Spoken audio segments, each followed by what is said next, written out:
underrated. Keep saying it. He's so underrated. He doesn't have an offensive game, but he does other things so well.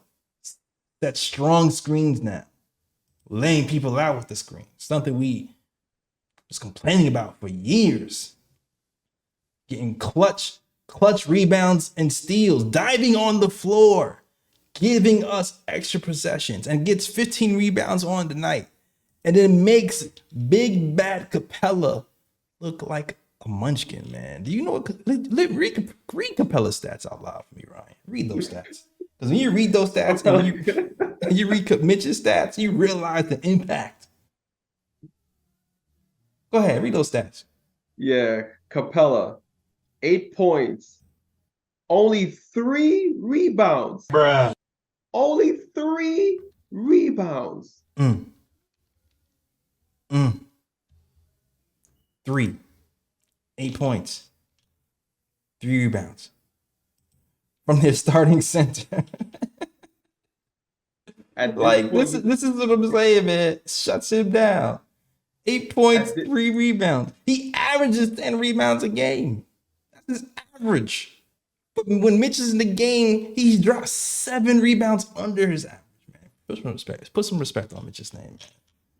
At this point, you gotta call Capella Mitch's son at this point, because he's sonning that dude, sonning him badly. Mitch has a lot of children in the NBA. A lot. I know he just got a daughter this summer, but that's not his only child, all right? It's not his only child. I know Mitch got the money right now. He gonna have to, sooner or later, the child support checks will be coming out. So he might need a raise after this contract is up. Because you got him, you got Evan Mobley, you got Jared Allen. We got a couple of Knicks sons from the tree of Mitchell Robinson. And yeah, he's one of them for sure. Matter of fact, Mitch gonna have to start soon claiming Capella on his taxes the way he be sonning that dude on the court. That's a fact, man. Capella, you are now a dependent, my brother. For real. Number 2 defense in the league, anchored by Mitch. And the other crazy part about Mitch too, is 90th percentile. I haven't checked in like a while. I haven't checked like a week. But he was in the 90th percentile and when it comes to steals as a center. 90th percentile. Not so much the blocks. It's funny because he was leading the league in blocks a few years ago, but he chose to stay on the floor and just intimidate people and go for the steals instead of the blocks. But all in all, even without being a league leader in blocks, we still have the second best defense in the NBA, anchored by Mitch. He has to be in the conversation for the defensive player of the year this year. Has to be. Absolutely has to be.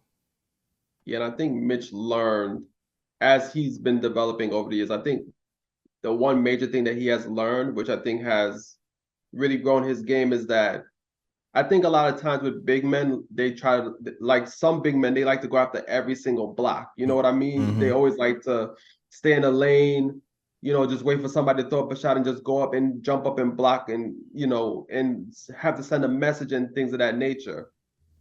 I think what Mitch has learned is that he doesn't have to go after every single block to intimidate a player. Like all he has to do, because he's already 7 foot tall, all he has to do is put those hands up, just be big in the paint. That's all he has to do, and he can intimidate a shot. And a lot of times, when he stays on the ground, that prevents him from being faked by shot fakes and things of that nature. If he just keeps his foot in the ground, that's all he has to do. Just keep his feet on the ground, make it difficult for other guys to score, and that's all he really has to do.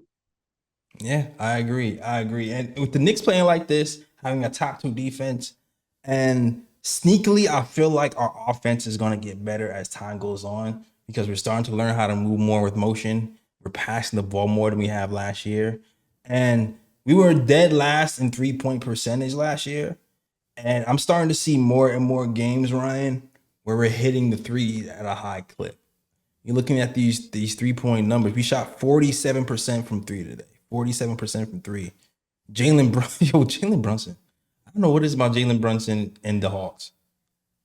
Every time Jalen Brunson plays the Hawks, he puts up like 10 threes. Jalen Brunson was 6 from 10 today.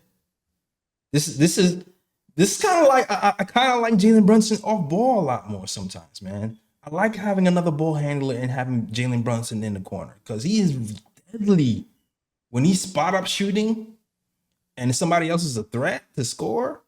He is deadly as a spot up 3-point shooter. Woo. 6 of 10. Grimes, I'm gonna get back to in a second. 3 for 7 from three. Julius Randle 3 of 5 from three. Josh Hart 1 from 5.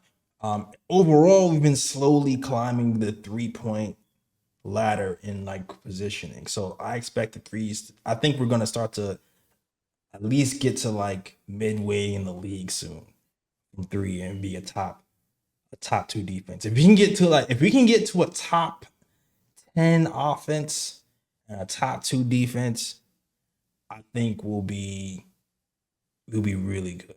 I think it'll be really good. That's when we start to get into like contention mode. When we start to get into that type of area. If you can get those type of numbers.